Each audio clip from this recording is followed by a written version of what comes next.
തടവുകാർ ഇതുവരെ സംഘടിച്ച ചരിത്രമില്ല, അങ്ങനെ ഉണ്ടാവാൻ യാതൊരു സാധ്യതയില്ലല്ലോ.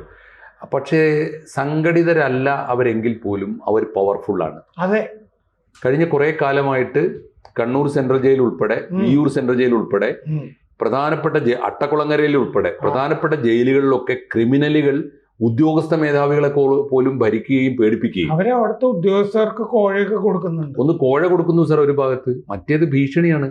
ഇപ്പൊ കോഴിക്കോട് സെൻട്രൽ ജയിലിൽ നിന്ന് ഒരാൾ തടവ് ചാടിയല്ലോ. ആര്? നമ്മുടെ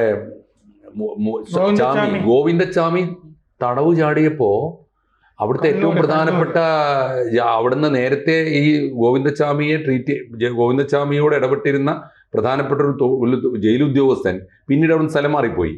അദ്ദേഹം ഇമ്മീഡിയറ്റ് ആയിട്ട് ലീവിന്, അടിയന്തര ലീവിന് അപേക്ഷ കൊടുത്തിട്ട് വീട്ടിലേക്ക് പോയി, കുടുംബത്തിലേക്ക് പോയി.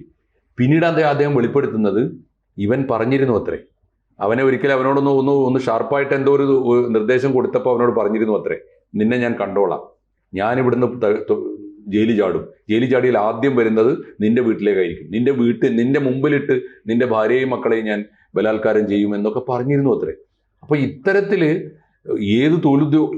ഏത് മനുഷ്യനും അവനവന്റെ ജീവനും അവനവന്റെ കുടുംബമൊക്കെ വളരെ പ്രധാനമാണല്ലോ. അപ്പൊ അങ്ങനെ ഭീഷണിപ്പെടുത്തി നിർത്തുന്ന, എന്നിട്ട് അവർക്ക് ആ രീതിയിൽ അതിനെന്തെങ്കിലും പണിഷ്മെന്റ് കൊടുക്കാത്ത, പിന്നെ കൊടിസുനിയുടെ ഒക്കെ സ്ഥിതി എന്താ? രാജ്യത്തെ ഏത് രാഷ്ട്രീയ തടവുകാരനും കിട്ടാത്ത സൗകര്യങ്ങളാണ് അവിടെ കിട്ടുന്നത്. അയാൾക്ക് കൈക്കൂലി കൊടുത്താലും ഇല്ലെങ്കിലും അയാൾക്ക് വേണ്ടതൊക്കെ എത്തുന്നു, എല്ലാ സൗകര്യങ്ങളും. മൊബൈൽ ഫോണുകൾ വരുന്നു, അവർക്ക് ആവശ്യമുള്ള എല്ലാ മദ്യം കോടതിയിൽ കണ്ടില്ലേ സാർ, കണ്ടില്ലേ? കോടതിയിൽ ഹാജരാക്കാൻ കൊണ്ടുപോകുമ്പോൾ പറയുന്നിടത്ത് വണ്ടി നിർത്തുക. അതെ അതെ അതെ, എന്നിട്ട് സൽക്കാരത്തിൽ പങ്കെടുക്കുക, അയാൾക്ക് വേണ്ട പെഗൊക്കെ അടിച്ച ശേഷം പോലീസ് എന്തൊരു.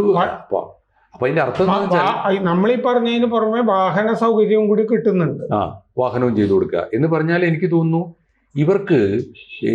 പാർട്ടി നേതാക്കൾ, രാഷ്ട്രീയ നേതാക്കളായാലും ബ്യൂറോക്രസി ഉദ്യോഗസ്ഥന്മാരായാലും ഇവരൊക്കെ ഭയപ്പെടുന്ന ഒരു സമൂഹമായിട്ട്.